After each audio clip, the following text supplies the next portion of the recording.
Hi, it's about who cares, and it's that time of year with the end of the month, and of course we got Game of the Year.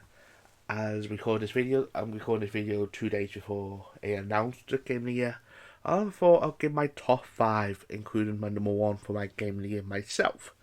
Now, before I go into the top five, there are a couple of games I haven't played, and two, this is the most important one, and a load of people are going to attack me for not putting this game in it, is Elder Ring. Again, I haven't played it, and the reason is, one, is not my type of game, but I'm still interested in playing it, but not yet. I will play it eventually, because I like the art style of it, but again, the gameplay is not my type of game. Now, like I said, I will play it eventually, and if I do like it, I'll probably do a video in the future of it, that if I do play it, if I've got time to play it. So I'm warning you now, Elder Ring is not on this list. Now, these five games I picked, the first two was easier to put in, and to be honest with you, after five, not many people talk about the fourth one. Number five, what people know what it is as soon as I show it. But the hardest one is the top two. The top two is so hard, I've been up and down with it lately. So, let's kick off with number five. Alright, I'm going in! Yeah, I know some are going to say, really? This game? It's a Lego game. And the reason why I put in my top five is it done an amazing job at it. Now, this game, yeah, it's made for young audiences, like kids into Star Wars, and of course, Lego. But mainly, you got the old fans into it too, who are Star Wars fans, and not just Star Wars fans, but fans of the old style Lego games. And down the kid, I used to be obsessed playing with Lego Star Wars 2. That's the one with all 6 movies in. I used to be obsessed playing with that with my Xbox, and I love playing that. And then they announced they're going to do this and do it. Basically like a revamp of it, but instead of 6 movies, we got the all Skywalker saga in this, and it done an amazing job at it. It's fun. The gameplay's fun. At the same time, like I say, with the gameplay, you feel like you're playing the old games. At the same time, it's a lot more polished up. And at the same time, there's so many things to do with exploring the lands. Easter eggs. Everything in this game is so well done. And me personally, I fucking love this game. And I played it on the PlayStation in the beginning of the year, and now I'm going to play again this month as it got released on, Game Pass. I know it's been on Xbox for a year, but it's on Game Pass. I thought, there's no way I'm not going to play this again, because it is a blast to play with. Yeah, the only point I may have, again, that's not me, but I can see some people complaining at this, there are too many collectibles in the game. But the thing is, I still have a blast this game, and I think I prefer not many people talk about on their list. Yeah, I think it got nominated on one of the categories, but I prefer it's not more higher, because this game is so well done, so polished. So, my number 5 pick for Game of the Year is Lego Star Wars, the Skywalker Saga. Alright, I'm going in! Yeah, I know I might get attacked for this one, putting up my top 5, but I think this game is fucking amazing. Yeah, I'll admit that I first saw this game on trailers, a couple months before it came out. I laughed at it and I thought, this looks fucking terrible, it's a visual novel, know what I mean? And I thought, fuck it looks dumb, know what I mean? But then I got my Xbox, the Game Pass, it's on Game Pass day one. I thought, I'd try it, because I read the story about it on the text thing, and it sounds good. And once I installed it and played it, God, I was hooked on it. The story in this game, if I'm going to decide what the story of this game is, or what type of story it is. So imagine those TV dramas virtually. You see like those crime dramas, but not like HBO Club, but one below it. I say it's like one of those ones, and basically there you play this game. The choice does matter. With God, yeah, one mistake, the whole fucking story changes, and the characters too. You care about all the characters too in this game. The writing is fantastic too. The story is fun, and the only problem I got with this game is the ending. There's not an ending. It's like an open ending. Now the question is it going to release more chapters, or are you going to release a whole new sequel, or are you going to leave it as it is? I want to know what's going to be, because the story, especially my ending, because I played this multiple times, especially my first ending, it was a fucking open ending. I'm like, fucking hell, know what I mean?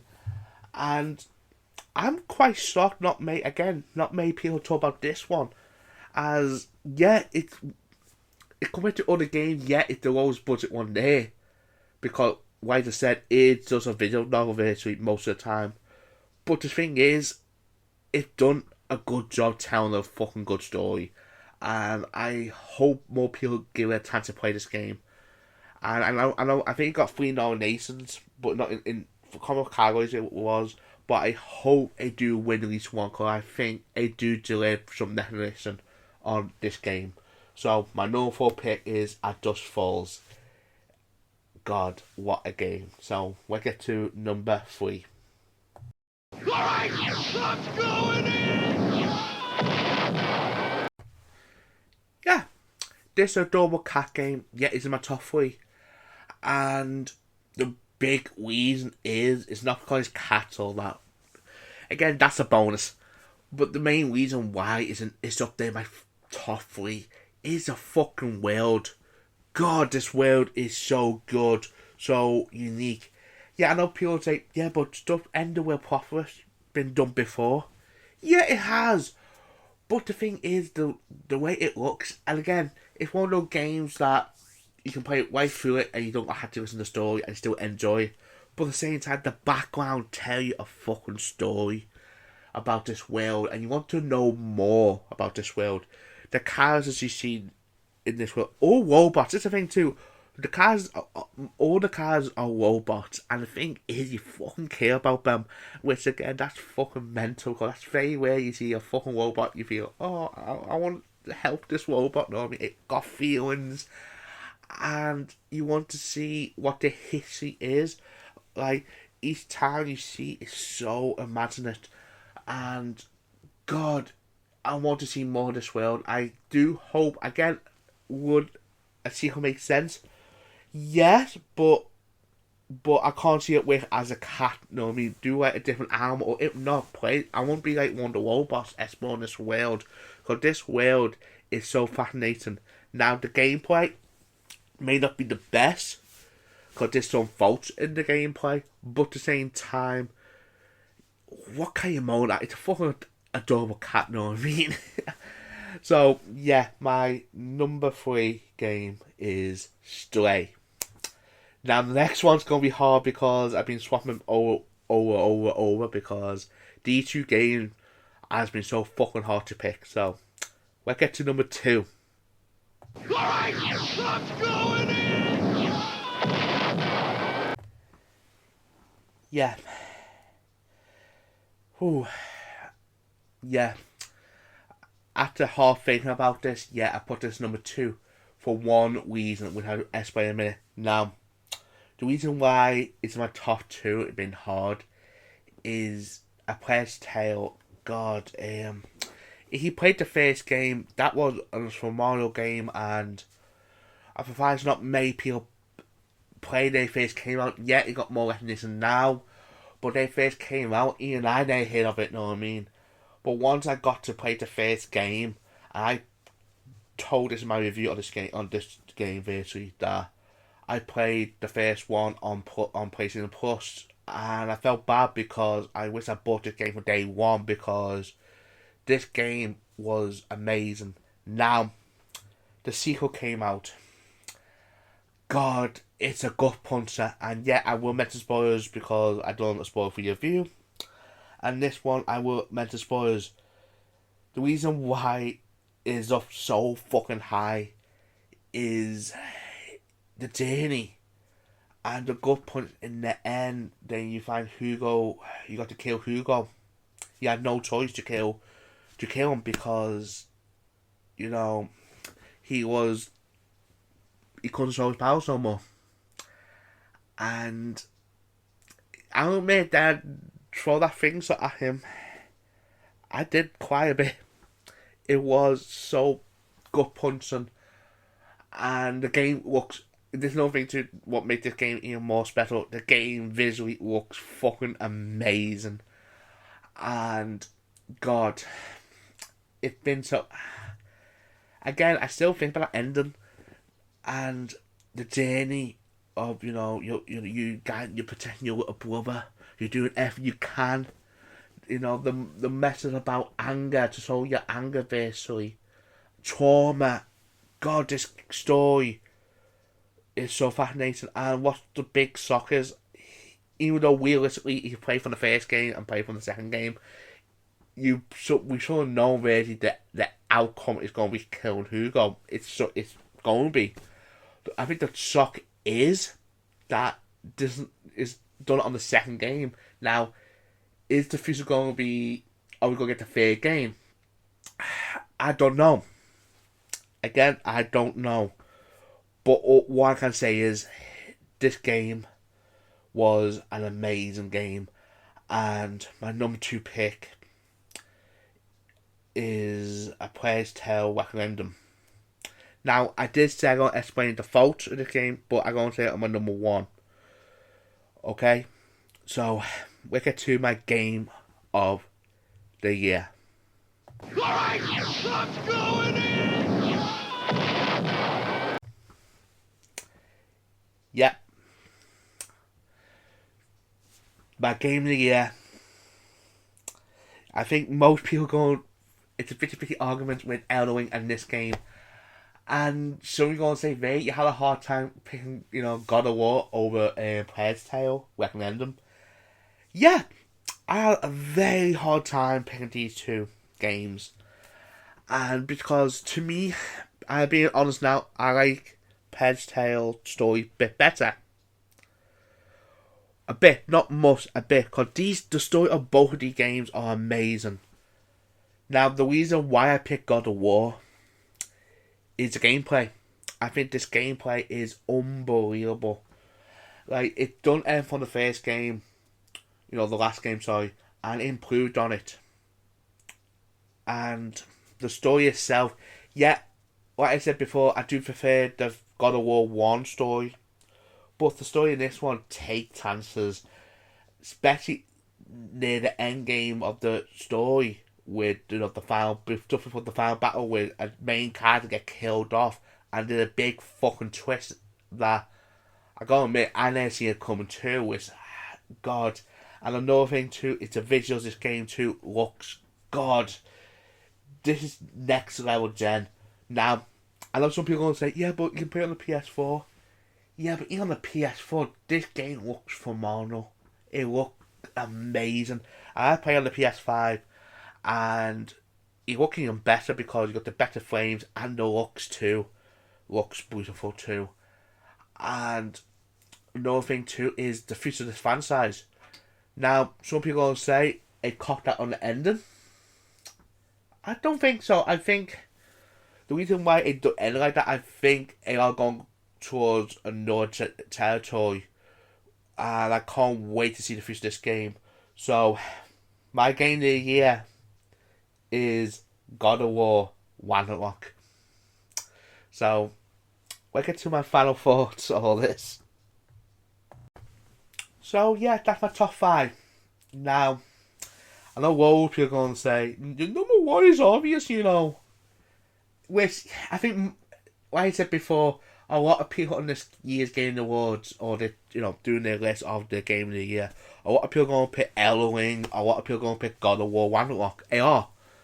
And sorry about that. I'm not going to disagree on that. I'm not. I think that is going to be the two games that you're going to hear the most of. But at the same time, like I said, it was hard. It wasn't easy. Like, I'll admit this might sound stupid, but in some cases I did have Stray a bit more higher. But again, A Plague Tale Reckoning came out, and of course, like I said, God of War 2, God of War Ragnarok, sorry. And a lot of people are going to say, well, the God of War going to do well. Again, it could easy flopped, you know what I mean? It could cocked up on it. It could easy done. But at the same time, the game developers done an amazing job of making sure that it launched this game perfectly. Unlike, Pokemon did this year, you know what I mean? Yeah, I played Pokemon. Yeah, I'm still enjoying it, but yeah, that game's not running well. Yeah, it will get fixed. It will get fixed on your Nintendo, but again, there's no excuse. It's not been out, at that date on the release. It's sort of delayed it, you know what I mean? It can clearly see that it needed to release it because of the holidays, you know what I mean, make money, you know what I mean, instead of releasing it after Christmas, you know what I mean.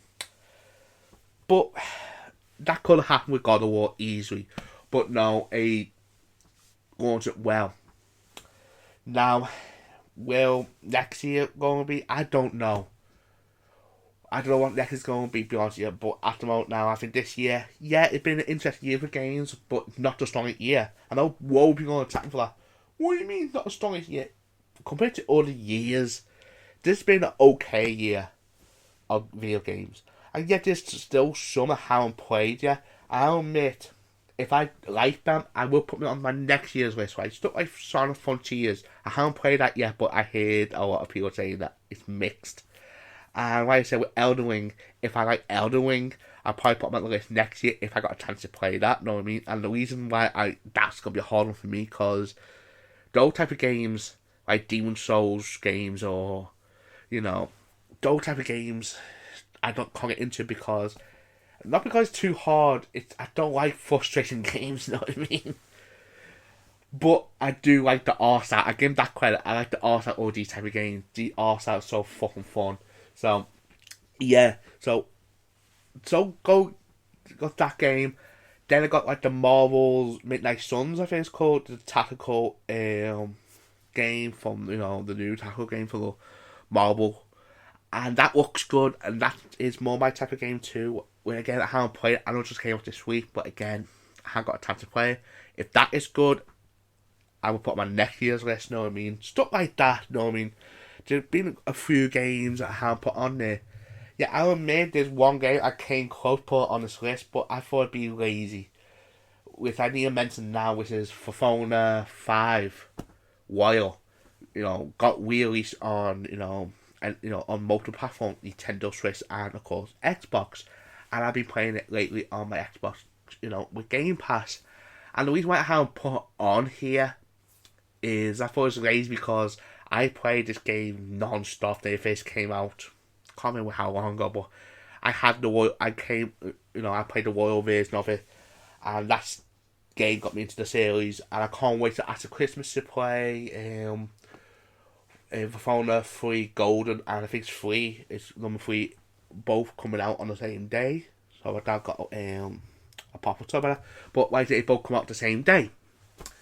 So I can't wait to be playing those, and if they do well, again, I won't put on Game of the Year because I think those games are releases, and yeah, that'd be teaching technically because I'm a big fan of these type of games. So, my question of the day is, what is your Game of the Year, or what you thought this list? Again, I'd like to hear everyone's opinions. I'd like to hear your opinion on Game of the Year. Please don't fight about Elden Ring and God of War, please, because I do like top tier. But again, if you say like Elden Ring more than God of War, that's fine. Same with God of War with Elden Ring, that's fine too. Because like I said, everyone got opinions. And if you like this list I've done, you want to see more videos like it in the future, please subscribe to my channel. This been a Brit Who Cares. See you on the next one.